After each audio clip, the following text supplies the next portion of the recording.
നമുക്കിപ്പം പാലക്കാട് നിന്നും രാഹുൽ മാങ്കൂട്ടത്തിലിൻ്റെ ആഘോഷവേളയിൽ നിന്നും തത്സമയ ദൃശ്യങ്ങളും വാർത്തകളുമായി അല്ലമീൻ നമുക്കൊപ്പം ചേരുന്നുണ്ട്. അല്ലമീൻ, ഇപ്പോൾ എവിടം വരെ പിന്നിട്ടിരിക്കുന്നു UDF സ്ഥാനാർത്ഥി രാഹുൽ മാങ്കൂട്ടത്തിലിൻ്റെ ആഹ്ലാദ പ്രകടന ഘോഷയാത്ര?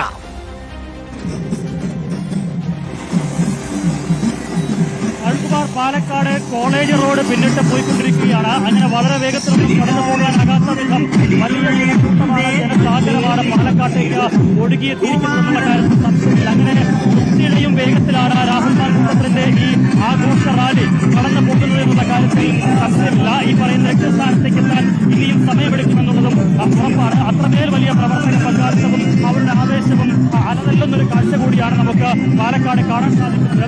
ഈ റോഡ് ഷോയ്ക്കിടയിലേക്ക് ഒരു നീല ട്രോളി ബാഗ് കൂടി കൊണ്ടുവന്നു എന്നുള്ളതും ഏറെ പ്രധാനപ്പെട്ട കൗതുകമുണർത്തുന്ന ഒരു കാഴ്ചയായിരുന്നു.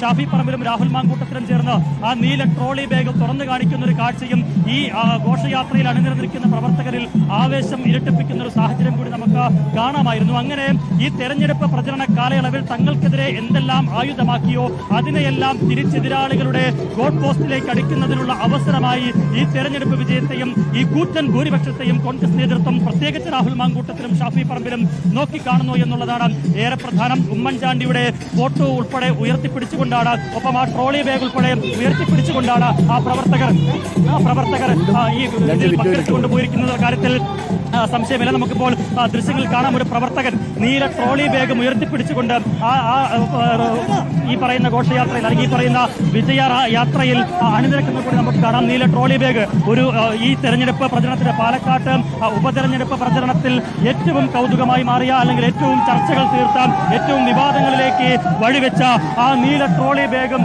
ഈ വിജയാഘോഷയാത്രയിൽ അവർ ആയുധമാക്കി എടുത്തുയർത്തുന്നത് തുറന്നു കാണിക്കുകയാണ്.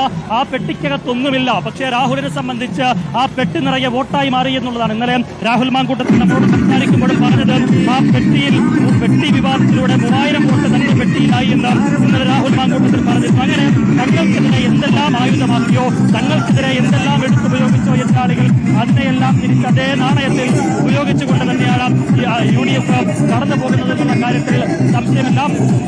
ഈ പറയുന്നത് പോലെ വലിയ ആഹ്ലാദം, വലിയ ആഘോഷം, ഒരു ഉത്സവാന്തരീക്ഷത്തിൽ തന്നെയാണ് UDF ക്യാമ്പ് എന്നുള്ളത് എന്ന കാര്യത്തിൽ ഒരു സംശയമില്ല. കഴിഞ്ഞ 1.5 മാസമായി നീണ്ട തെരഞ്ഞെടുപ്പ് പ്രചരണം, ആ പ്രചരണ കാലയളവിൽ കണ്ട സമാനതകളില്ലാത്ത വിവാദങ്ങൾ, ആരോപണങ്ങൾ, ആക്ഷേപങ്ങൾ, തെരഞ്ഞെടുപ്പ് പ്രചരണത്തിന്റെ ഓരോ ഘട്ടത്തിലും ഉയർന്നു വന്ന ട്വിസ്റ്റുകളും സൂപ്പർ ട്വിസ്റ്റുകളും ഒക്കെ ഒരിടവേള UDFനെ മുന്നോട്ടുള്ള പ്രയാണത്തിന് തടസ്സം സൃഷ്ടിക്കുമോ എന്ന് പോലും സംശയിച്ചിരുന്ന പലപ്പോഴും BJP മുന്നേറ്റമുണ്ടാക്കി അല്ലെങ്കിൽ എതിരാളികൾ മുന്നേറ്റമുണ്ടാക്കി UDFന്റെ മുന്നേറ്റത്തിന് ഇതിന് തടസ്സമാകുമോ എന്ന് പോലും സംശയിച്ചിരുന്ന ഒരു സാഹചര്യം കൂടി ഉണ്ടായിരുന്നു. അപ്പോൾ അതിനെയെല്ലാം മറികടക്കാൻ ഈ വിജയത്തിലൂടെ സാധിച്ചു എന്നുള്ള ഒരു ഉറച്ചാത്മവിശ്വാസവും പ്രതീക്ഷയുമുണ്ട്.